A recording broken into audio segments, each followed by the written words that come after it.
there hope for the common man? Well, sincerely speaking, going by what is going on in the country, I don't think there's any hope. Because as of yesterday, I was in court representing some of the protesters in court. And, it was a very emotional period for me and for almost everybody, lawyer and non-lawyer inclusive. Many of us, we cried in open court because we couldn't just withstand the dehumanization any longer. It was that of a situation where we were seeing before eyes the degrading of children, and the caricaturing of, our nation, right before our very eyes. And if you look at why I said, sincerely speaking, that there's no hope, is because there appears to be two different countries, one for the poor, one for the rich. And it's unfortunate that the rich are having a field day in this country. And if you look at the political cases, you will discover that the speed and the attention with which they receive is not the same with the conventional cases in court. Also, we must create, because the idea of rule of law, as propounded by Professor A.V. Dicey, the father of the rule of law school of thought of some sort, is that the rule of law must have general application, that all citizens must be treated equally before the law, and that the law must be blind to all, that the law must not favor A and while B is not favored. The idea is that no citizen should be put beneath the law and no citizen should be put above the law. But what we are witnessing in our nation, whether prosecutorial or whether procedural, is that certain citizens are more citizens than others. And that's why in this same country, people protested that they are hungry.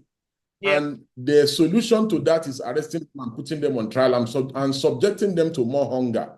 As we saw yesterday, that majority of the children that we have been crying for their release in the last 93 days, that instead of admitting them to bed, they should not even have been brought all the way from Kano, Bauchi, Kaduna, away from their parents, away from school, to all the way to Abuja. That prosecutorially, and even procedurally, these students and kids should have, at best, been arraigned at the state high courts within jurisdiction in Kano, in Kaduna, in Bauchi, as the case may be, for just minor crimes of maybe disturbance of public peace at worst.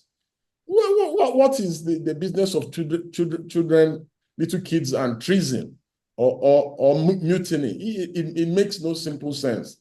And on the other hand, is the idea that, politicians who have stolen billions, for instance, alleged to have stolen billions, like the Abelos of this world, arrest warrants have been issued against them by courts, but the security agencies will not arrest them, or they are too afraid to arrest them. They will not be arraigned before the courts. And most shamefully, they will even disregard orders of courts. So while kids are subjected to treasonable felony charges and mutiny charges, indeed, these are signs that, there is no hope in sight. I do hear you, Deji, and I get your sentiments. I mean, things are really so bad. But are there things that citizens can do? Because if we say there's no hope totally, you understand? I hope the situation is hopeless, no doubt about it. But are there things that we can do as people before we go on to justice that, can make us not just stay and not do anything, but get that hope back that we currently don't have right now? Yes, there are a lot of things citizens can do. And it is from when citizens begin to do those things that, we can be able to rekindle hope.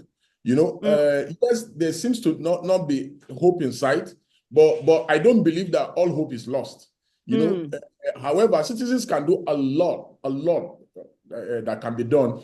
E.g., like I've always said, citizens can become active, because when citizens fail in their responsibility as citizens, leaders are bound to be complacent. The complacency of leaders is as a result of failure of citizenship. Citizens and citizenship in its whole essence. Because for me, I believe that when leaders are not accountable, it is because citizens let them get away with too many things. And Absolutely. Nigeria is the world capital of leaders getting away with almost everything. The people who have done this to our children should not get away with it in an ordinary and an ideal situation. Because if they get away with this, they will do worse. And we have seen these instances where people have been arrested for patriotism to their nation, like we have seen during the End Bad Governance protests. That was one of the greatest form of patriotism to one's nation. And citizens were arrested. The other citizens said, since I was not the one that was arrested, they didn't show any sign of solidarity, or care. So if citizens had risen up and come to the rescue of other citizens by leading more further protests, imagine how many are these leaders? Imagine if 1 million or 2 million people come out to say, we do not accept with this decision of government to arrest fellow citizens. Yeah. Everyone will have been automatically released. Then these kids will not have had to spend 93 days in custody. So when citizens fail in their responsibility as citizens, then leaders have a field day violating citizens' rights. Secondly, another thing that can be done is that citizens can galvanize themselves, and form pressure groups to demand for reforms at all levels. Reforms, electoral reforms, administrative leadership reforms. Citizens can even vote out bad leaders and prevent rigging and hijack of elections. Citizens can prevent issues of rights abuse. Citizens can even refuse to protest and sit at home. This is where the labor union comes in. We have seen how effective sit at home can be in the Southeast. The Southeast shuts down every Monday. So it doesn't always have to be protest alone. Citizens can choose the other non-violent method by, staying at home. Market women can down tools. Tanker unions can down tools. Electric workers can down tools. This is the only way, because the country is not working. If the country works for all of us, we will not have a situation where we are having lack of power, lack of good roads, lack of good schools, where citizens' rights have frequently violently been abused. So these are some of the steps and things that citizens can do. The reason why our country is this bad is because of the actions and inactions of both citizens and leaders alike.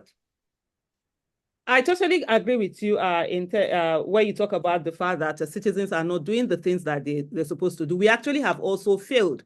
Dr. Obieze-Kwesili will always say that governance is of two sides, the demand side and the supply side. Those we voted into office are the ones who are supposed to who are supposed to supply. And then we that voted them into office are supposed to make demands. And unfortunately, most citizens, don't get to do that. And as you were speaking, you talked about the fact that the power of sit at home. I know, yes, now the Southeast thing, because, everything has to be done in moderation. Life is all about extreme. It's never a good thing. And so it's been abused in a way. But I can just imagine what it is to wake up in Nigeria and there's nobody on the street. Yes.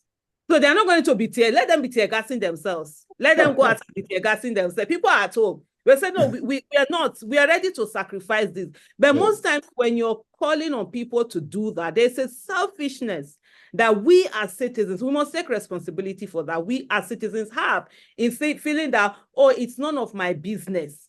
So it has not affected me. So I will not go out there and do anything. And then that's why you see some people who come and say things like, I never thought Nigeria will happen to me. And I'm wondering, when it was happening to others, you thought, you were different.